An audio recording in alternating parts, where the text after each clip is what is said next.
जब हमने सच को समझा था, सबने ठुकराया। आज वही लोग आज वही लोग हमारे फैसले पे गुमान से जीत गए।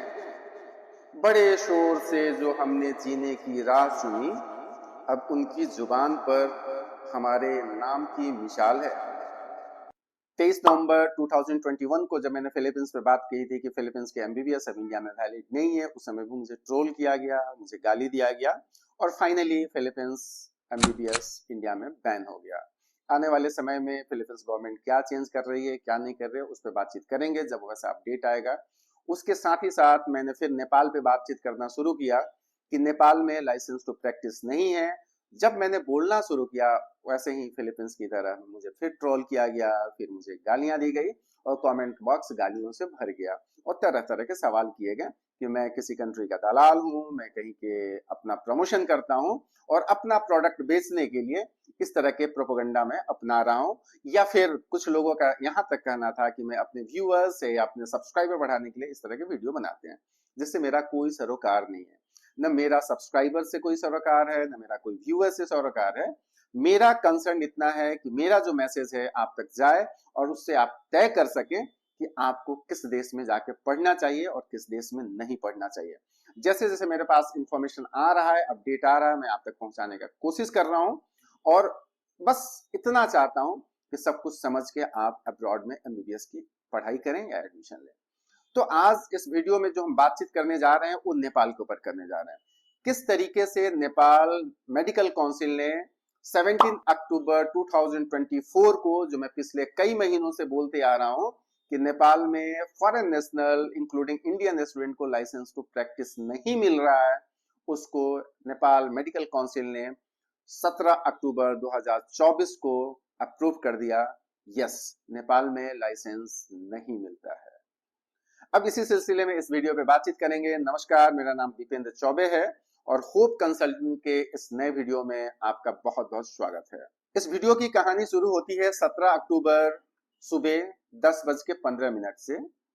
एक नेपाल के कंसल्टेंट हैं, काफी लोग जानते होंगे, काफी पेरेंट्स या काफी बच्चे या इंडियन कई कंसल्टेंट उनके बारे में जानते होंगे। मैं उनका नाम इसलिए ले रहा हूं कि ये कहानी वहीं से शुरू हुई, उन्होंने ही शुरू किया था और इन्फॉर्मेशन तब सबके सामने आया जब उन्होंने कई ग्रुप्स में नेपाल एमबीबीएस के बारे में ये लिख के एक मैसेज किया और एक चिट्ठी के साथ शेयर कर किए कि नेपाल में लाइसेंस टू प्रैक्टिस इंडियन बच्चों को मिल रहा है। और ये क्लेरिफिकेशन नेपाल के प्राइवेट मेडिकल एसोसिएशन है उसने कर दिया और उसके साथ साथ नेपाल के जो प्राइवेट मेडिकल एसोसिएशन का चिट्ठी था उसको भी उन्होंने शेयर किया। ये अलग बात है कि कुछ ही मिनट बाद उन्होंने उस सारे पोस्ट को डिलीट कर दिया और उनका नाम है ऋषिकेश शाह। कहने के लिए वो अपने आप को डॉक्टर क्लेम करते हैं, मुझे इसकी कोई प्रामाणिकता नहीं है, मैं इसका कोई प्रमाण नहीं दे सकता हूं कि वो डॉक्टर हैं भी या नहीं भी हैं, हो भी सकते हैं। लेकिन जिस तरीके से उन्होंने नेपाल के प्राइवेट मेडिकल एसोसिएशन का चिट्ठी ग्रुप्स में शेयर करके ये प्रूफ करने का कोशिश किया कि नेपाल गवर्नमेंट वहां पे पढ़ने वाले जितने भी फॉरेन नेशनल्स हैं इंक्लूडिंग इंडियन स्टूडेंट उसको लाइसेंस टू प्रैक्टिस देता है। और ये स्टेटमेंट सरासर गलत है। जो चिट्ठी को अच्छे से पढ़ेंगे तो आपको समझ में आ जाएगा कि एक कंसल्टेंट एक कॉलेज से मिल के एसोसिएशन का पता नहीं उस कंसल्टेंट के साथ क्या लेना देना है और क्या ये इतना कॉन्फिडेंशियल चिट्ठी था। ये नेपाल मेडिकल काउंसिल, जो नेपाल प्राइवेट मेडिकल एसोसिएशन का वेबसाइट है, उस पे भी अवेलेबल नहीं है। और मैंने कई लोगों से इसके बारे में जब बात करने की कोशिश की तो इससे ये पता चला कि ये चिट्ठी बनाई गई थी कि जब बच्चे काउंसलिंग में, नेपाल में 2024 की काउंसलिंग 27 और 28 अक्टूबर का डेट तय किया गया है कि उस दिन फॉरेन नेशनल का काउंसलिंग होगा, जो नीट के बिहाफ पे काउंसलिंग होता है। इसके पहले जो बच्चे एग्जाम दिए थे उनका काउंसलिंग हो चुका है, उनका फी भी ऑलमोस्ट डिपॉजिट बच्चे कर चुके हैं। तो 27 और 28 अक्टूबर को जो काउंसलिंग का डेट मुकर्रर किया गया है, उस काउंसलिंग में बहुत सारे बच्चे ने काउंसलिंग से पहले एनएमसी को, कई प्राइवेट कॉलेजेस को और कई कंसल्टेंटों को मेल किया था और जानने की ये कोशिश किया था क्या नेपाल में लाइसेंस टू प्रैक्टिस मुझे मिलेगा या नहीं मिलेगा। तो ये प्राइवेट मेडिकल कॉलेज का जो एसोसिएशन है, इन्होंने एक अपनी झूठी चिट्ठी तैयार की कि जब कोई इस तरीके से मेल आएगा या काउंसलिंग में कोई पेरेंट्स या कोई स्टूडेंट इस तरह के सवाल पूछेंगे कि क्या नेपाल में इंडियन बच्चों के लिए लाइसेंस टू प्रैक्टिस अवेलेबल है या नहीं है, तब इस चिट्ठी को दिखा दिया जाएगा। और ये चिट्ठी 17 अक्टूबर 10:15 पे जो भी एमबीबीएस अब्रॉड कंसल्टेंट्स हैं, उनके कई ग्रुप्स हैं, उस ग्रुप में शेयर किया जाता है और ये ऋषिकेश शाह जो नेपाल के काम करते हैं उनके द्वारा शेयर किया जाता है। अब इस चिट्ठी को विस्तृत में डिटेल्स में हम जानने की कोशिश करते हैं और चिट्ठी आपके स्क्रीन पे भी रहेगा, आप भी पढ़ सकते हैं। इसको पढ़िए और इस चिट्ठी को मैं अपने डिस्क्रिप्शन में भी डाल दूंगा जिससे आपको बहुत क्लियरिटी हो जाएगा। इस चिट्ठी का जो पहला पैराग्राफ है वो ये कहता है, the association of private medical and dental college of Nepal would like to inform all the foreign national students coming to pursue MBBS in Nepal are required to undergo 4.5 years regular academic course and 1 year rotatory internship।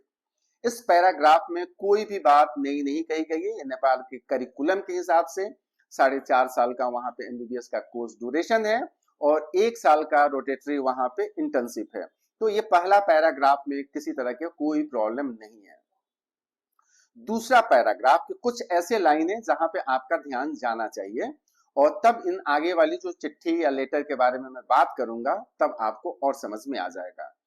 तो association of private medical and dental college of Nepal का जो letter है उसका दूसरा paragraph ये कहता है, all such admitted international students are further registered with Nepal medical council during their study and they can sit in NMC qualifying examination for registration with Nepal Medical Council and shall be considered eligible to obtain further same registration like native graduate of Nepal।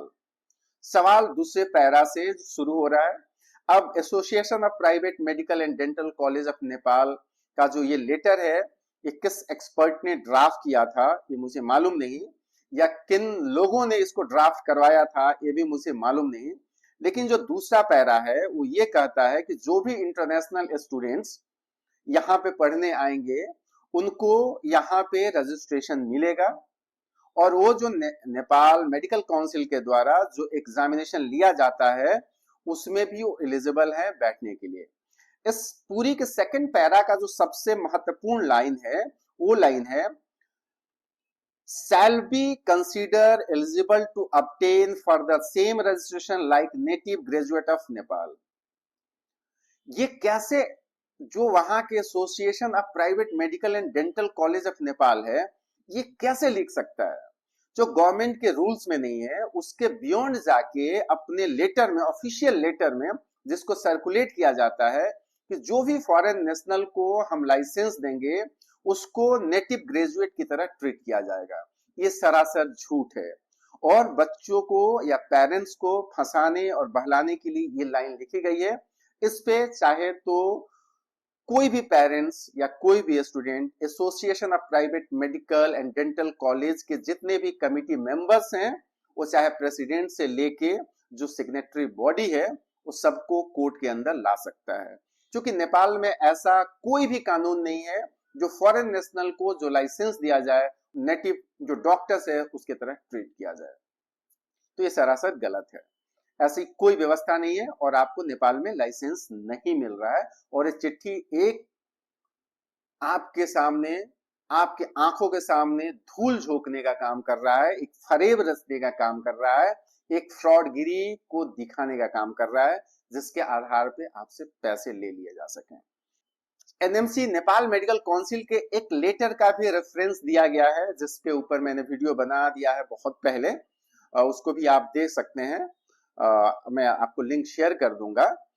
इसमें एक चिट्ठी का जो चौथा paragraph है उसमें ये लिखा गया है, the association would like to confirm the above statement as issued by the Nepal medical council reference number 8702079/20 80 dated April 12 2023। अब ये जो 2000 अप्रैल 12 2023 का जो नेपाल मेडिकल काउंसिल का लेटर का जो reference association of private medical and dental college ने अपने चिट्ठी में दिया है, ये भी सरासर गलत है। जो नेपाल मेडिकल काउंसिल ने 12 अप्रैल 2023 को जो लेटर इशू किया था, उसमें ये कहीं नहीं लिखा था कि जो भी इंटरनेशनल स्टूडेंट नेपाल में एमबीबीएस की या पीजी की पढ़ाई करने आएंगे उसको मैं लाइसेंस टू प्रैक्टिस दूंगा। जो 12 अप्रैल 2023 को नेपाल मेडिकल काउंसिल ने जो चिट्ठी इशू किया था, जो लेटर इशू किया था, उसमें उन्होंने 3 चीजों पे जिक्र किया था। पहला जिक्र ये था कि आप वहां पे अगर एमबीबीएस की पढ़ाई करने जाते हैं तो 4.5 साल का कोर्स ड्यूरेशन होगा, 1 ईयर का इंटर्नशिप होगा। अगर आप वहां पे पोस्ट ग्रेजुएशन की पढ़ाई करने जाते हैं एमडी या एमएस, वो 3 इयर्स का होगा और वो एडमिशन जो वहां का एनएमसी के रूल्स रेगुलेशन है उसके हिसाब से आपका एडमिशन होगा। दूसरे पैराग्राफ में उन्होंने ये कहा था, नेपाल मेडिकल काउंसिल ने जो 12 अप्रैल 2023 को जो उन्होंने नोटिस निकाला, जो लेटर निकाला, इशू किया, उसके दूसरे पैरा में उन्होंने ये बताने की कोशिश किया कि कोई भी इंटरनेशनल स्टूडेंट्स अगर नेपाल में पढ़ाई करता है तो section 20E sub section 3A के तहत वो वहां पे आके एग्जामिनेशन में बैठ सकता है। अगर वो एग्जाम क्वालिफाई कर जाता है तो फर्दर रजिस्ट्रेशन के लिए उसको Nepal medical council act and regulation के तहत उसको लाइसेंस मिलेगा। उसमें कोई भी सेक्शन नहीं कि किस सेक्शन के तहत किस आधार पे फॉरेन नेशनल को या इंडियन सिटीजन को नेपाल में लाइसेंस टू प्रैक्टिस दिया जाएगा। वो डिप्लोमेटिक चिट्ठी था, लेकिन उसमें भी ये जो लाइन लिखा गया था उस चिट्ठी के आखिरी पैराग्राफ में कि as per the rules regulation जो नेपाल मेडिकल काउंसिल का है उसके आधार पे आपको वहां दिया जाएगा। इस पे भी मैंने वीडियो बनाया कि कौन सा आधार है जिसपे इंटरनेशनल स्टूडेंट है, इंटरनेशनल फॉरेन डॉक्टर्स को नेपाल में लाइसेंस टू प्रैक्टिस दिया जाता है, कितने दिन के लिए दिया जाता है, इसके ऊपर भी मैंने वीडियो बनाया था। वो था 21 नेपाल मेडिकल काउंसिल का सेक्शन 21F, और उसको जब आप पढ़ेंगे तो सब सेक्शन 1 एप्लीकेशन की बात करता है, सब सेक्शन 2 बात करता है कि मैं अगर नेपाल में काम करना चाहता हूं तो सबसे पहले जिस देश में मैं डॉक्टर हूं वहां पे डेंटल काउंसिल में, मेडिकल काउंसिल में या स्टेट मेडिकल काउंसिल में मेरा पहले रजिस्ट्रेशन हो। तीसरा जो सेक्शन सब सेक्शन बात करता है कि अगर आप नेपाल में काम करना चाहते हैं तो एक रजिस्ट्रेशन के साथ साथ स्टेट मेडिकल काउंसिल या मेडिकल काउंसिल या फिर डेंटल काउंसिल से आपको गुड स्टैंडिंग सर्टिफिकेट भी लेके सबमिट करना पड़ेगा। और उस बात को मैंने एक बहुत लंबी तकरीबन 1 घंटे की वीडियो में मैंने बताने की कोशिश किया है, वो वीडियो का भी लिंक है, अब आई बटन दबा के उस वीडियो का पूरा आप सुन सकते हैं। पूरी आप उसमें डॉक्यूमेंट है किस किस डेट में क्या क्या नेपाल में अपडेट हुआ, क्या क्या वहां पे चीजें बदली, कैसे कैसे बदली, क्या क्या आर्गुमेंट दिए गए उसमें है। तो उस चीज को मैं इस वीडियो में लाना नहीं चाहता हूं। इस वीडियो पे मैं सिर्फ बात करना चाहता हूं कि 17 अक्टूबर को जो चिट्ठी association of private medical and dental college of Nepal ने निकाला, कितने चालाकी से भारतीय बच्चों को छलने के लिए और भारतीय बच्चों के जीवन से के साथ खेलने के लिए, फ्यूचर के साथ खेलने के लिए किस तरह से शब्दों के साथ मायाजाल फैलाते हुए और शब्दों को किस तरह से इंटरप्रिटेशन किया जाए जिससे ये मतलब आ सके कि वहां पे लाइसेंस टू प्रैक्टिस मिलता है। लेकिन नेपाल जो प्राइवेट मेडिकल एसोसिएशन है ये भूल गया कि क्या उसके कुछ घंटे बाद ही नेपाल मेडिकल काउंसिल भी कोई अपना चिट्ठी निकालेगा।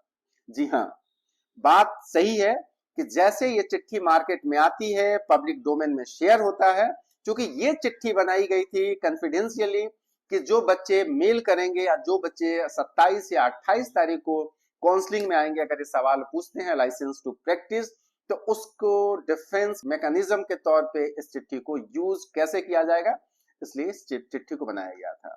लेकिन जैसे ही ये चिट्ठी 17 अक्टूबर 10:15 में कई ग्रुप्स में आए और इस चिट्ठी को शेयर करने वाले जो नेपाल के कंसल्टेंट हैं, ऋषिकेश शाह उनका नाम है, उसके बाद उनसे मैंने कई सवाल पूछा, वो पोस्ट डिलीट हो गया।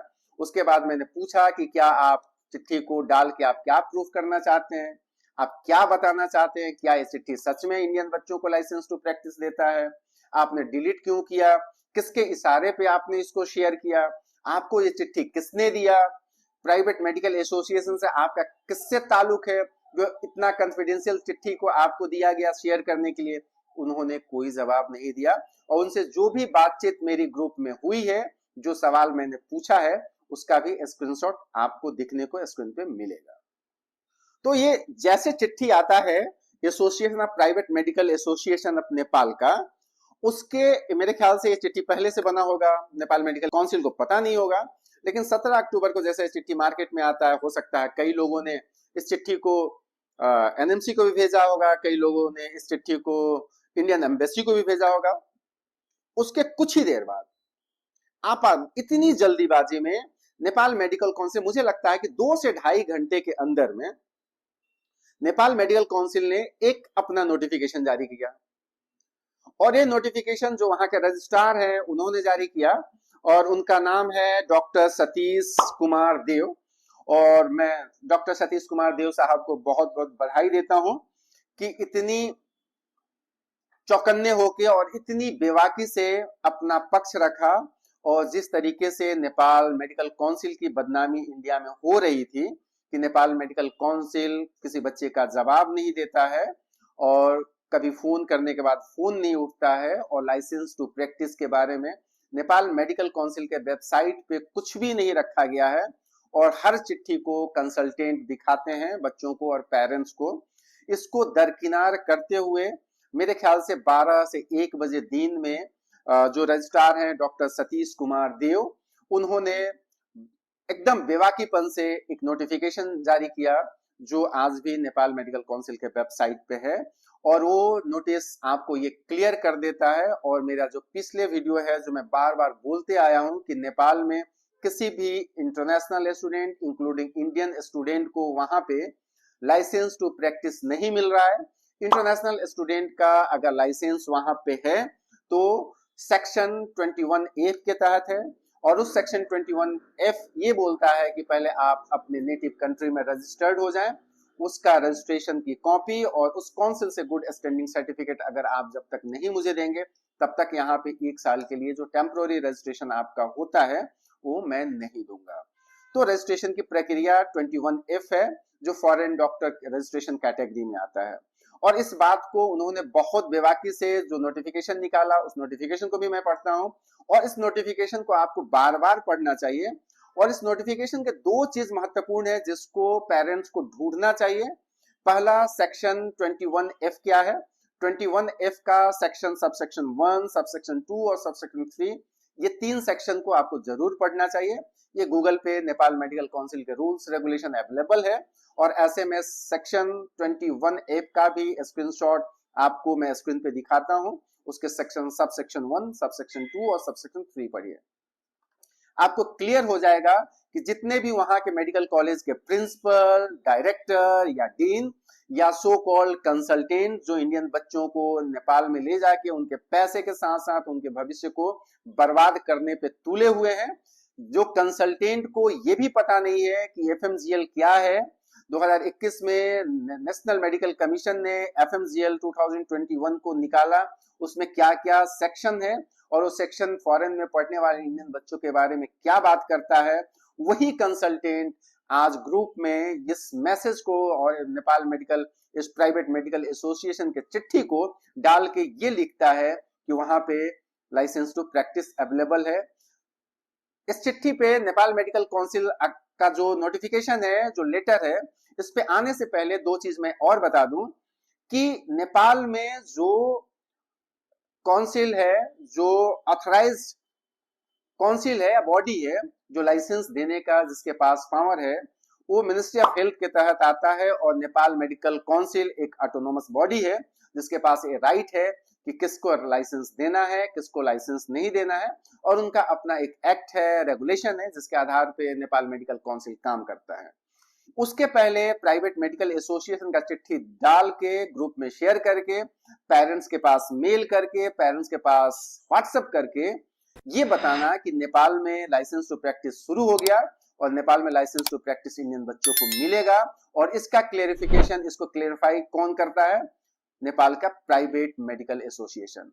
तो क्या private medical association Nepal medical council से ऊपर हो गया?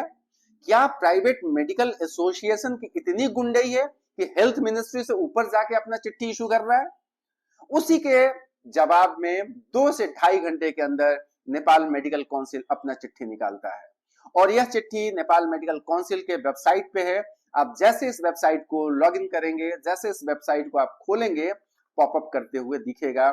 और यह पहली दफा नेपाल मेडिकल काउंसिल के वेबसाइट पे लाइसेंस टू प्रैक्टिस के बारे में कुछ ऐसा लेटर जो हर व्यक्ति को वेबसाइट ओपन करते दिखना शुरू हो गया है। ये पहली दफा है। इसके लिए बहुत बहुत शुक्रिया, बहुत बहुत बधाई, बहुत बहुत आभार डॉक्टर सतीश देव जो वहां के रजिस्ट्रार हैं। अब मैं जो डॉक्टर सतीश देव हैं, जो रजिस्ट्रार हैं नेपाल मेडिकल काउंसिल के, उन्होंने क्या चिट्ठी जारी किया, उन्होंने क्या नोटिफिकेशन जारी किया, उन्होंने क्या लेटर में लिखा, उसके ऊपर बात करते हैं।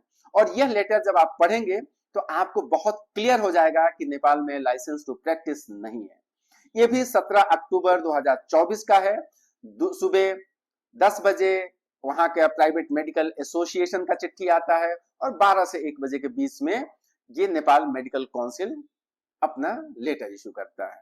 ये मजेदार चीज था कि एक तरफ एसोसिएशन चिट्ठी इशू करता है जिसमें क्लेम करता है, झूठा क्लेम करता है, और झूठा रेफरेंस, जिस लेटर में 12 अप्रैल 2023 के लेटर में कभी एनएमसी नहीं कहा था कि मेरे यहाँ लाइसेंस टू प्रैक्टिस है। उस लेटर में यही कहा था कि अगर आपको लाइसेंस लेना है तो आपको as per the NMC rules regulation लेना। उसको रेफरेंस देते हुए कैसे नेपाल के प्राइवेट मेडिकल एसोसिएशन ने झूठ बोला, ये अपने आप में सोचने और समझने वाली बात है। और इसमें मुझे पता नहीं इंडियन एम्बेसी क्यों चुप बैठी है। अब डिप्लोमेटिक कुछ रीजन हो सकते हैं, उस पर मैं नहीं जाना चाहता हूं। अब आता हूं नेपाल मेडिकल काउंसिल के चिट्ठी के ऊपर जो 17 अक्टूबर को उन्होंने भी जारी किया। इसमें जो नोटिस में जो सब्जेक्ट दिया गया है, इसको मैं पढ़ के सुना देता हूं और आपको आगे दिखेगा भैया स्क्रीन पे। Notice regarding NMC registration for foreign nationals studying in Nepal dated 17 अक्टूबर 2024। पहला paragraph. The Nepal Medical Council NMC would like to address these issues and provide clarity in response to various concerns raised by foreign students, parents, media, and other agencies regarding the NMC registration process for foreign citizens studying various medical dental colleges in Nepal. इसमें बहुत अच्छी बात है कि उन्होंने हमारा जो concern था उसको एड्रेस करने की कोशिश किया, और आगे इसको कैसे एड्रेस करते हैं उसको हम लोग देखते हैं। सेकंड पैरा में एनएमसी अब ये बात कह रही है, we would like to clarify that in order to get enrolled in various medical college in Nepal to pursue undergraduate post graduation degree MBBS, BDS, MD, MDS under foreign category, a student must fulfill the requirement set by regulatory authority in Nepal. Second para simple कहता है कि अगर आप नेपाल में BDS, MBBS, MD, MDS पढ़ना चाहते हैं तो जो एडमिशन की प्रोसेस है जो अथॉरिटी ने सेट किया है उसको आपको फुलफिल करना पड़ेगा। अगर आप उसके लिए एलिजिबल होते हैं, उसको फुलफिल करते हैं, तो आपका एडमिशन होगा, इसमें भी कोई दिक्कत नहीं है। अब यहां से एनएमसी का जो थर्ड पैराग्राफ है ये महत्वपूर्ण है, जिसमें आपको एक आई ओपनर की तरह एक विजन दे देगा, आपको क्लियरिटी दे देगा कि नेपाल में लाइसेंस टू प्रैक्टिस है या नहीं है। नेपाल मेडिकल काउंसिल का तीसरा जो लेटर है, जो नोटिस है, तीसरा पैराग्राफ ये कहता है, foreign medical practitioner are registered as per NMC regulation 21F। महीनों से बोलते आ रहा हूं, उसके बावजूद भी आप वहां पे जाके एडमिशन ले रहे हैं, 5-5, 10-10 लाख रुपया आप डिपोजिट करते जा रहे हैं, और 5 से 7 दिन के अंदर आप जाके वहां से 20 से 25 लाख रुपया भी डिपॉजिट कर देंगे, और उसके बाद आपका लाइसेंस मिलेगा कि नहीं मिलेगा जिसकी क्लियरिटी नहीं है। आज के वीडियो बनाते समय तक तो नहीं मिलेगा, जो वहां के रूल्स रेगुलेशन है उसके हिसाब से। और जो 17 अक्टूबर 2024 का एनएमसी का नोटिफिकेशन है उसने क्लियर करते हुए ये लिख दिया, उसके बावजूद भी अगर आपको जाके एडमिशन लेना है, आपकी मर्जी है, आप स्वतंत्र हैं, जाके ले सकते हैं। अब फिर आते हैं इस लेटर पे कि 21F के तहत फॉरेन नेशनल को क्यों रजिस्ट्रेशन मिलेगा। 21F के तहत इसलिए वहां पर रजिस्ट्रेशन मिलता है क्योंकि आप अपने देश में एक रजिस्टर्ड प्रैक्टिशनर है, एक डॉक्टर है, उसका लाइसेंस की कॉपी देनी पड़ेगी। आप अगर आपको वीजा और पासपोर्ट की रिक्वायरमेंट है तो आपको वीजा और पासपोर्ट भी चाहिए। अगर इंडिया के लिए वीजा की जरूरत नहीं है तो गवर्नमेंट के द्वारा इशूड जो आईडी कार्ड है उसको आपको वहां पे प्रोड्यूस करना पड़ेगा। साथ ही साथ जिस स्टेट मेडिकल काउंसिल में या नेशनल मेडिकल कमीशन में या फॉर्मली आप मेडिकल काउंसिल ऑफ इंडिया में अगर रजिस्टर्ड हैं तो वहां से आपको गुड स्टैंडिंग सर्टिफिकेट वहां पे प्रूव करना पड़ेगा कि आपके कैरेक्टर या आपके प्रैक्टिस के दौरान कोई ऐसा नेग्लिजेंस या कोई इस तरीके से आपने कोई कृत्य या कोई एक्ट नहीं किया है जिससे समाज या मेडिकल हेल्थ केयर सिस्टम पे इथिकली या मोरली जो उसका कोड ऑफ कंडक्ट है उसको कहीं वायलेट तो नहीं कर रहा है, इसलिए गुड स्टैंडिंग सर्टिफिकेट भी रिक्वायर्ड है। और एफएमजीएल रूल से कहता है कि आप जिस देश में पढ़ने जा रहे हैं 2021 के बाद, तो इंडिया में लाइसेंस लेने से पहले उस देश से आपको लाइसेंस टू प्रैक्टिस लेके आना है, और वो भी उसके जो नेटिव सिटीजन को मिलता है उसके इक्वल लेके आना है, at par with their local citizen, ये वर्ड वहां पे मेंशन है। तो नेपाल जब जो वहां पे एमबीबीएस बच्चा कर रहा है उसको जब पढ़ाई के दौरान उसको नहीं दे रहा है तो उस बच्चे का यहाँ जब तक रजिस्ट्रेशन नहीं होगा तो फिर वो रजिस्ट्रेशन कैसे नेपाल में दिखाएगा? ये कंट्राडिक्टरी है। और नेपाल मेडिकल काउंसिल अपनी जगह पे सही है, और ये कहानी मेडिकल कॉलेज या जो कंसल्टेंट हैं वो मिलके कर रहे हैं। एनएमसी ने बहुत क्लियरली जो 17 अक्टूबर का चिट्ठी निकाला है उसमें लिख दिया है कि भाई हम तो नहीं देंगे आपको, हम अगर आपको लाइसेंस देंगे तो 21F के तहत देंगे। 21F ये कहता है कि आपका लाइसेंस वहां मिलना अपने देश में पहले होना चाहिए, तो आपका लाइसेंस तो यहाँ है नहीं। आप तो यहाँ पे अभी एफएमजी एग्जाम, एफएमजीए स्क्रीनिंग टेस्ट है, आने वाले समय में नेक्स्ट होगा, तो उसके लिए एलिजिबल ही नहीं हो पाएंगे तो इंडिया में कैसे आप रजिस्टर्ड हो पाएंगे? तो सोचना शुरू कर दीजिए कि आपको करना क्या है। और इतना भी अगर समझ में नहीं आए तो एनएमसी ने जो लेटर निकाला 17 अक्टूबर 2024 को, उसके नीचे में 2 लाइन लिख के उसको बोल्ड किया गया है, हाईलाइट किया गया है, उसको भी पढ़िए और उससे भी थोड़ा दिमाग लगाने की कोशिश कीजिए कि एनएमसी क्या कहना चाह रहा है। 10. Nepal Medical Council allowed citizen other than Nepali to get registration as foreign doctor registration category. Foreign doctor registration category किसके तहत आता है? सेक्शन 21F के तहत आता है। ये जो नेपाल मेडिकल काउंसिल का जो लास्ट का पैराग्राफ है और उसका दूसरी जो लाइन है उसमें एनएमसी ने बहुत क्लियर कट कह दिया कि further clarify that they will not be treated as similar to Nepali graduate. अब मुझे पता नहीं कि नेपाल के मेडिकल कॉलेज चलाने वाले लोग या उसके एडमिशन डायरेक्टर या उसके काउंसलर क्या एफएमजीएल 2021 को पढ़ा है? क्या सेक्शन 4 एफएमजीएल को पढ़ा है? अगर सच में पढ़ा है तो फिर इंडियन बच्चों को नेपाल में एडमिशन तो नहीं देता। अगर पैसे के लिए ही देना है तो फिर इंडियन बच्चे मूर्ख हैं, इंडियन पेरेंट्स मूर्ख हैं कि इतने जानने के बावजूद भी वहां पे जाके एडमिशन ले रहे हैं। मेरा नेपाल से कोई वहां के एजुकेशन सिस्टम पे कोई सवाल या निशान नहीं है। वहां के एजुकेशन बहुत अच्छे हो सकते हैं, वहां के डॉक्टर यूएस में, यूके में, मिडिल ईस्ट में बहुत अच्छे काम कर रहे हैं, वहां के अच्छे अच्छे नेपाली ग्रेजुएट निकलते हैं, मेडिकल कॉलेज बहुत अच्छे अच्छे हैं, यूजी पीजी सुपर स्पेशलिटी की पढ़ाई होती है। मेरा सवाल उस पे नहीं है, मैं नेपाल के मेडिकल कॉलेज, नेपाल के मेडिकल एजुकेशन सिस्टम को मैं सवाल नहीं उठा रहा हूं। मैं बार बार सवाल उठा रहा हूं कि अगर इंडियन बच्चा किसी भी देश में इंक्लूडिंग नेपाल अगर वो पढ़ाई करने जा रहा है और जो एफएमजीएल का रूल है सेक्शन 4 का ABCD वो अगर वो बच्चा फुलफिल नहीं करता है तो 5 साल, 5.5 साल, 6 साल बाद जैसे वो वापस आएगा वो इंडिया में डॉक्टर बनने के लायक नहीं रहेगा। और एफएमजीएल के साथ साथ 22 मई 2022 को सुप्रीम कोर्ट के डिवीजन बेंच ने जो एनएमसी का एफएमजीएल रेगुलेशन है इसको भी अप्रूव कर दिया और ये कह दिया कि जो एनएमसी एफएमजीएल में बनाया है, जो सेक्शन में लिखा गया है उसको अगर आप फुलफिल नहीं करते हैं तो फिर आप इंडिया में रजिस्ट्रेशन लेने के काबिल नहीं है। फिर आप जहां पे पढ़ाई किए थे, जो देश आपको बहुत पसंद था, वहीं पे जाके आप डॉक्टर बन जाइए। इस केस को देखने के लिए आप Arvind R versus union of India का केस देख सकते हैं। 22 मई 2022 का डिसीजन है सुप्रीम कोर्ट डिवीजन बेंच का। उसमें आपको पता चल जाएगा लाइसेंस टू प्रैक्टिस के बारे में, करिकुलम के बारे में, कोर्स ड्यूरेशन के बारे में, एफएमजीएल के ऊपर सुप्रीम कोर्ट का क्या टिप्पणी है। तो ये पूरी कहानी है।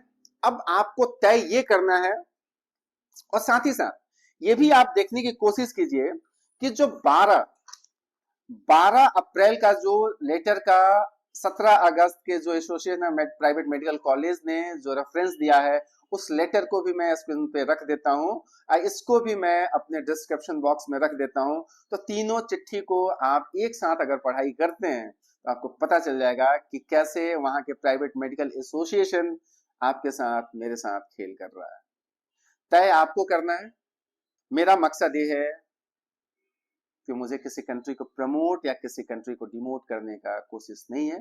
मेरा बस इतना कोशिश है कि आप भी मेरे बच्चे की तरह हो, आप भी मेरे जैसे पेरेंट्स हैं, पढ़ाई करने जा रहे हैं, आपके सपने हैं डॉक्टर्स बनने, इंडिया में सीट्स नहीं मिल रहा है, लेकिन ऐसे कंट्री में, ऐसे स्कैम में, ऐसे स्कैमर के चक्कर में मत पड़ जाइए जो आपकी जमा पूंजी भी खराब हो जाए, आपकी कैरियर भी खराब हो जाए और वो बीता हुआ समय दोबारा आपके पास वापस ना आ पाए। सिर्फ मेरा एक मकसद होता है कि आपको बता पाऊं, कि आप अवेयर हो जाओ। बहुत सारे ऐसे पेरेंट्स हैं, बहुत इनोसेंट पेरेंट्स इंडिया में हैं, जिनको एफएमजीएल के बारे में पता नहीं है, जो अभी भी यही सोचते हैं कि 2021 से पहले जो अब्रॉड से पढ़ने वाले रूल्स रेगुलेशन थे, नेपाल से बच्चे पढ़ के आते थे, यहाँ स्क्रीनिंग टेस्ट का एग्जाम देते थे, उनको लाइसेंस मिलता था। 2021 के पहले के रूल्स कुछ अलग थे, 2021 के बाद कुछ रूल्स अलग हैं। तो 2021 के बाद वाला जो एफएमजीएल के रूल्स हैं, उसके ऊपर आप थोड़ा अवेयर हो जाइए, पढ़िए। नेशनल मेडिकल कमीशन के वेबसाइट पे है, गूगल करेंगे वहां भी मिल जाएगा। उसके ऊपर मेरे कई वीडियोस हैं, उसको भी देखिए आप।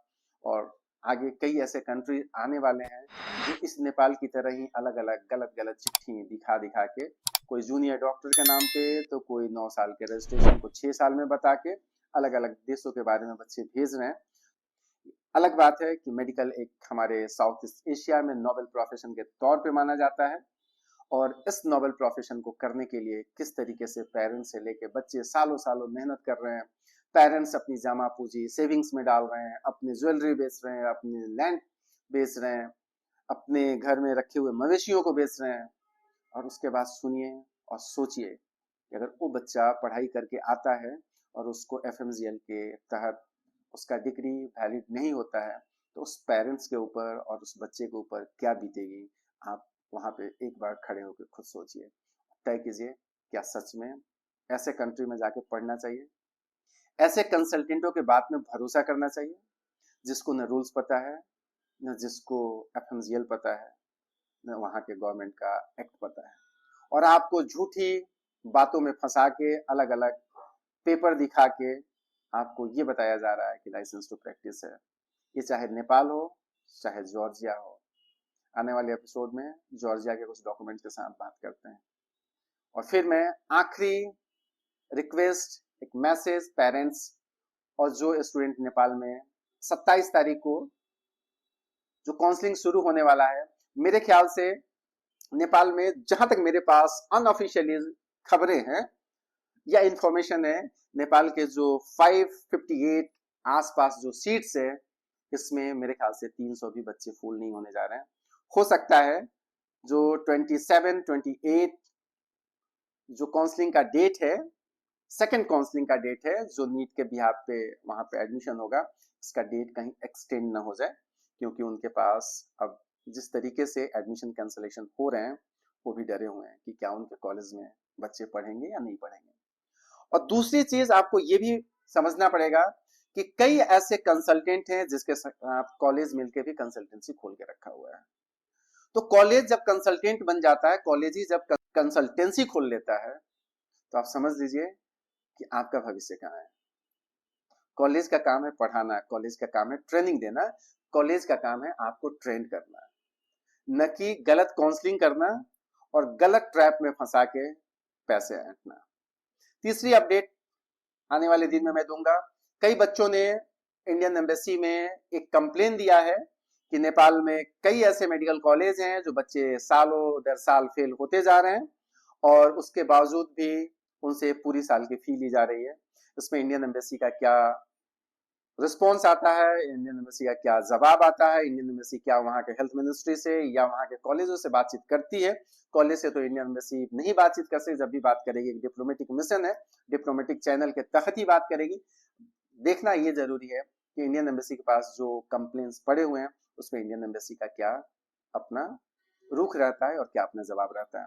और आखिरकार इंडियन एम्बेसी से एक मेरा रिक्वेस्ट है, आग्रह है, आप वहां पे नेपाल में इंडियन बच्चों के पेरेंट्स हैं, गार्जियन हैं, और आपको ये बात पिछले 2 सालों में पता चल गया होगा कि इंडियन बच्चों को विदाउट लाइसेंस वहां कैसे पढ़ाया जाता है। अगर वहां पे आपके मन में है कि आने वाले समय में लाइसेंस मिल सकता है, इसको भी आप डिक्लेयर कर दीजिए। क्योंकि बच्चे जिस तरीके से फंसे हुए हैं अभी के डेट में 2021 से लेके 2023 में टेंटेटिव अप्रोक्सीमेटली बच्चे तकरीबन 12 से 1400 के बच्चे वहां पे पढ़ाई कर रहे होंगे। इस साल को भी अगर इंक्लूड कर दे तो इन बच्चों का जीवन खतरे में है, इन बच्चों का करियर खतरे में है।